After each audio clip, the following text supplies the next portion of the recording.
एक मिनट भैया।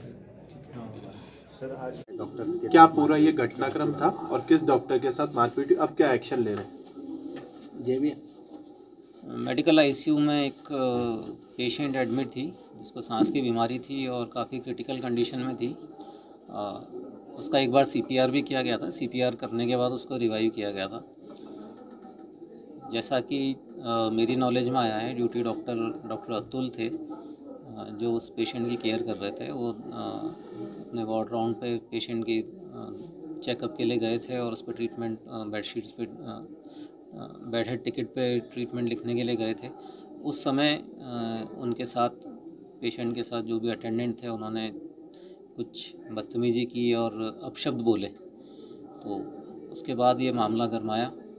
हालांकि नर्सिंग स्टाफ और जो दूसरे स्टाफ थे वार्ड में उस टाइम उन्होंने आपस में समझा बुझा के उसको शांत किया। उसके बाद जब डॉक्टर अतुल ड्यूटी रूम में गए तो वहाँ पे पेशेंट के अटेंडेंट्स ने वापस उनके साथ बदतमीजी की, मारपीट की। कमरे से बाहर बुलाकर उनके साथ मारपीट की और मारपीट के फलस्वरूप उनके चेहरे पर, आँख के आसपास काफ़ी सारी खरोंचें आई है।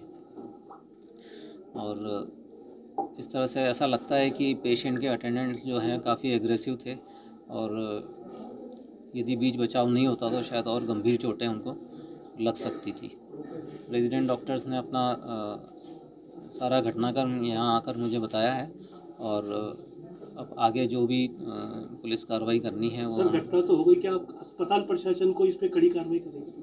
अस्पताल प्रशासन पुलिस को इन्फॉर्म करेगी, हम एफआईआर कराएंगे और पुलिस जो भी इस संबंध में कार्रवाई करती है, क्योंकि पेशेंट अभी भी एडमिट है आईसीयू के अंदर। सिक्योरिटी गार्ड होता है, उस वार्ड पे भी सिक्योरिटी गार्ड था, फिर उसकी ड्यूटी क्या है? सिक्योरिटी गार्ड हमेशा आईसीयू में रहता है, 24 घंटे वहाँ पे ड्यूटीज़ है। और सिक्योरिटी गार्ड अभी आज सुबह भी जब ये हादसा हुआ उस समय भी वो ड्यूटी पे था।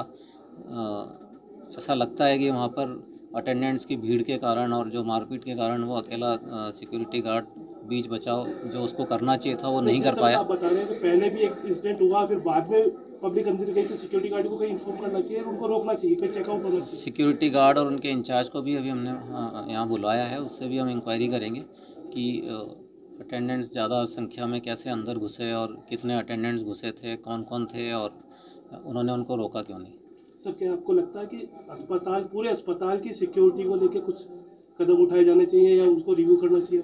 सिक्योरिटी गार्ड्स की संख्या हमने बढ़ाने के लिए, वैसे ही कल हमारी आरएमआरएस की मीटिंग है, उसमें हमने सिक्योरिटी गार्ड्स बढ़ाने के लिए 20 गार्ड्स बढ़ाने के लिए हमने एक एजेंडा रखा है।